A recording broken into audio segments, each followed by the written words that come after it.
That's the chance that you and every other American have of being related in an alcohol-related crash sometime in your life. Drunk driving accidents injure someone every 2 minutes. Worse, every 30 minutes they kill someone. Scary, isn't it? In 2010, 32,885 traffic-related deaths occurred. Of that number, 10,228 of them included drunk driving accidents. Nearly 254,000 injuries occurred that year with alcohol-related driving. The cost of all the alcohol-related driving would be more than $51 billion in 2010. Blood alcohol concentration level is the weight of alcohol in a fixed volume of blood used as a measure of the degree of intoxication of an individual.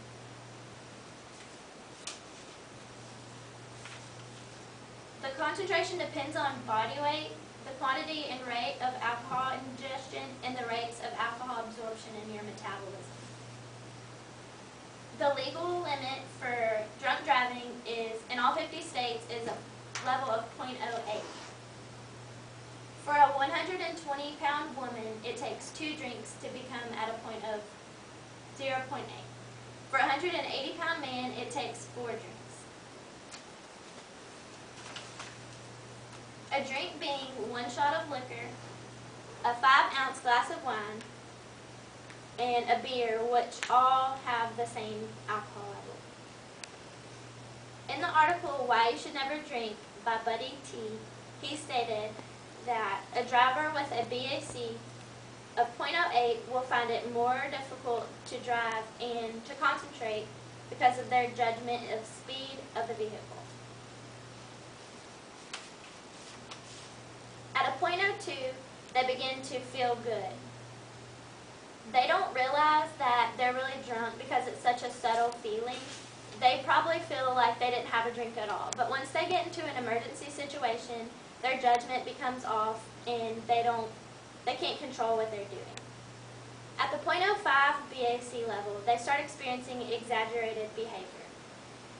They start having loss of muscle control, and they have trouble focusing their eyes quickly. Like when they're driving, they don't see something coming as quickly as they would if they weren't sober, which goes along with the impaired judgment. If someone with a BAC level of .05 gets behind the wheel, they would be operating the vehicle with reduced coordination, a further diminished ability to track moving objects more difficultly, and steering and remarkably reduced response in emergency situations.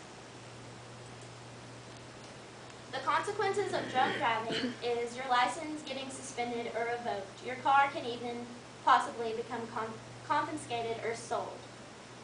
You have fines, which most everyone will have when you get pulled over, and then you'll have jail time, you'll have increased insurance costs, you'll have lost time from work, and other varying penalties. Law enforcement officers will first determine your BAC level with a breath test, and if you don't, or they'll make you walk on the line, but that's not really accurate. The breath scan kit is usually the quickest way to determine your alcohol level.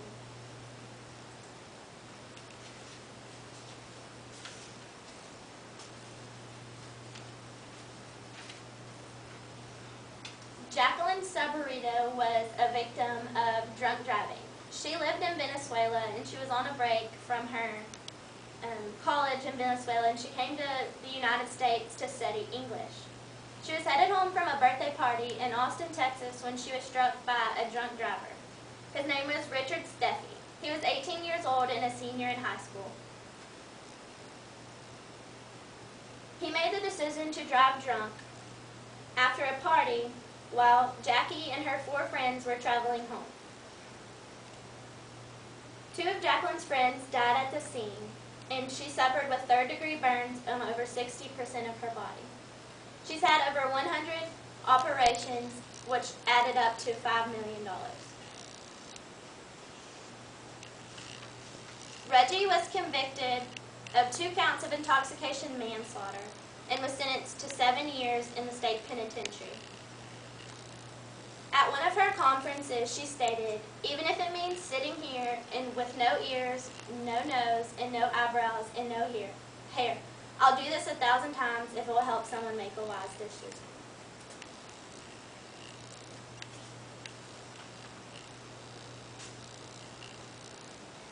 It's always best to have a designated driver if you do plan on drinking.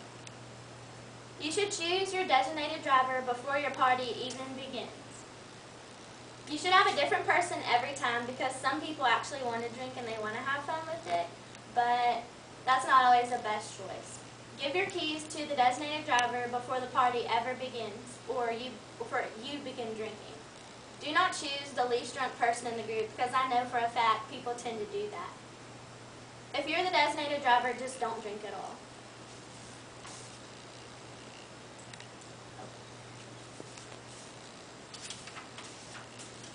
Don't be ashamed of being the odd person out by not drinking. Drinking doesn't make you necessarily cool. And if you have to save a friend or some complete stranger, I would do that instead of drinking. You getting behind the wheel rather than letting someone else do it is probably a really rewarding thing once you save someone's life. Driving while intoxicated is a huge problem that needs to be stopped, and we're one step closer to it every single day.